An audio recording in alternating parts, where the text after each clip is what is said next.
You're an aspiring architect. Prepare for war. Architecture school is no easy feat. You will lose sleep. Your ego will be destroyed. And your social life? Say goodbye to that. These will be the best and worst 5 years of your life. Let me explain. You and thousands of other students will walk onto this metaphorical battleground, and only a handful of you will return with that covenant piece of paper. You'll spend months creating your first design, only to realize that you should have been forging a shield to protect you from what's about to come. Your first presentation, your first pinup might actually just be your last. Those first 5 minutes of fame feel like an eternity, not for the right reasons. Every single fault, every single flaw in your design, every single minor imperfection will feel like a dagger to your soul. Unfortunately, this is the truth and the harsh reality of presentation and pinup day. Okay, maybe I'm over-exaggerating just a little bit. However, architecture is extremely hard and it is not the easiest subject to study at university. Your first day could be absolutely anything. Most people would expect to go into architecture school and start drawing buildings on their first day. Well, for example, my first day at university, instead of drawing buildings, we actually started drawing live nude models.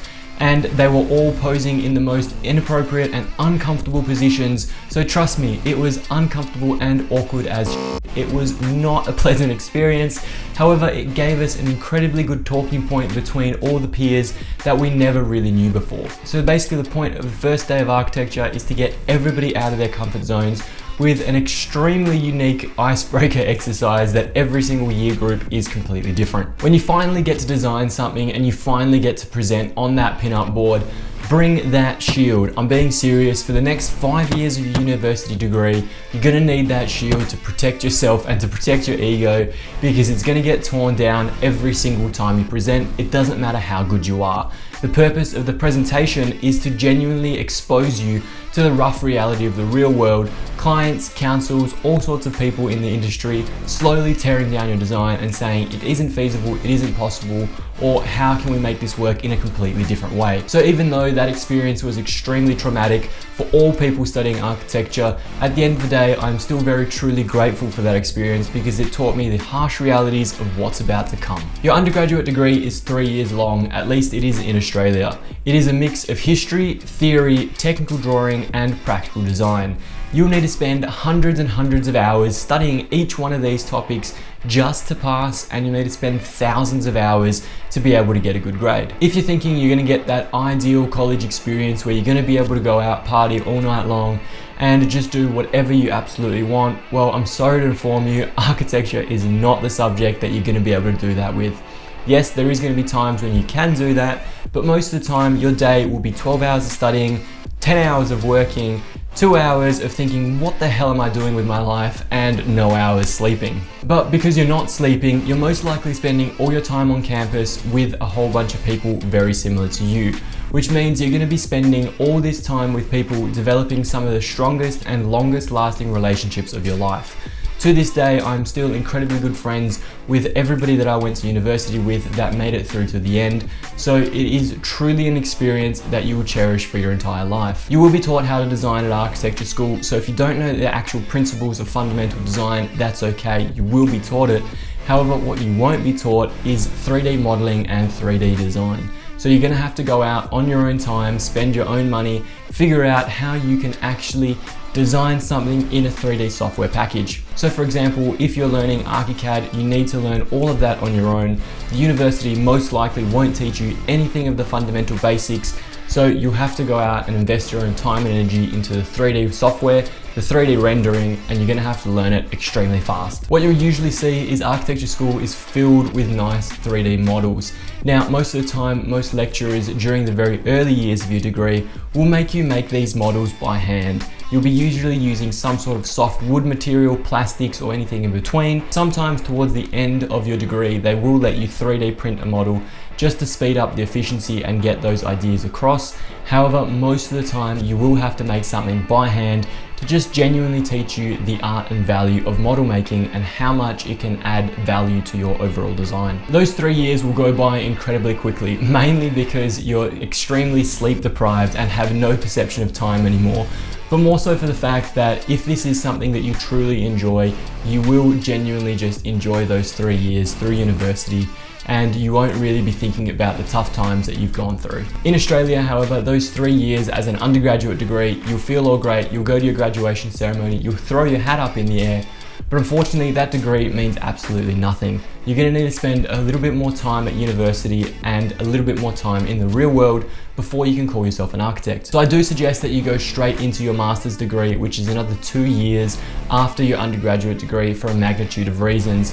First of all, you're carrying through all those friendships that you've built over the last 3 years, and second of all, you're not tempted to just go into the workforce and keep working for that larger amount of money up front, but that less amount of money in the long run. During these 2 years, I call this practical architecture, and something that's related a little bit more back to the real world.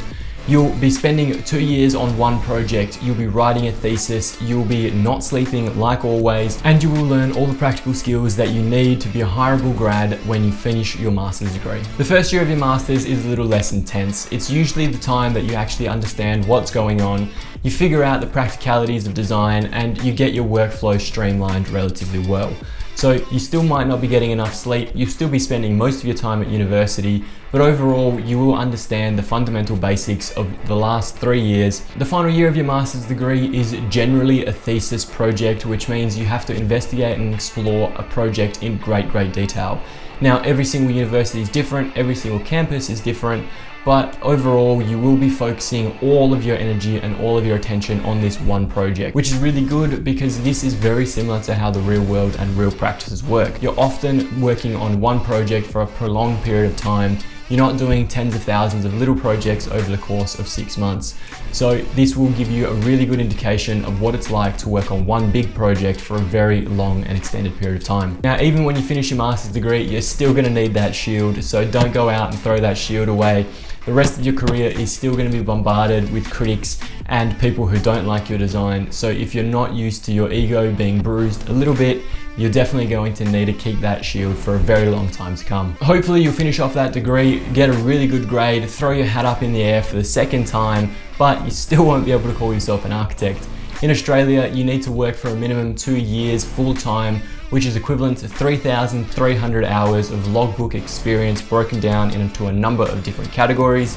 You will need to sit a multiple choice exam, and you will need to sit an interview exam. So overall, the process from start to finish for becoming an architect is 7 years at an absolute minimum. Unfortunately, the reality in Australia is it takes architects an average of 7 years after they graduate university to become a registered architect, which means on average it takes Australians 12 years to become registered architects.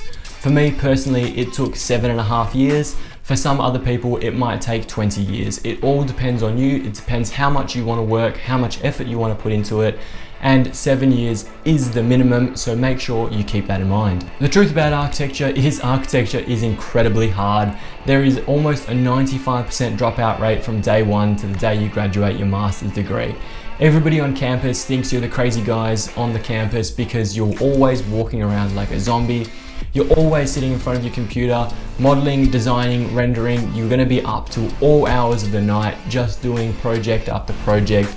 It is a grueling experience, but it is an extremely rewarding time in your life. You will develop some of the best friendships here, you will develop some of the best memories, and it is overall worth it in my personal opinion. And that's it from me today, guys. Thank you so much for watching. I hope you enjoyed the video. If you did, make sure you smash that like button, hit the subscribe button, and like always, I'll see you next Monday.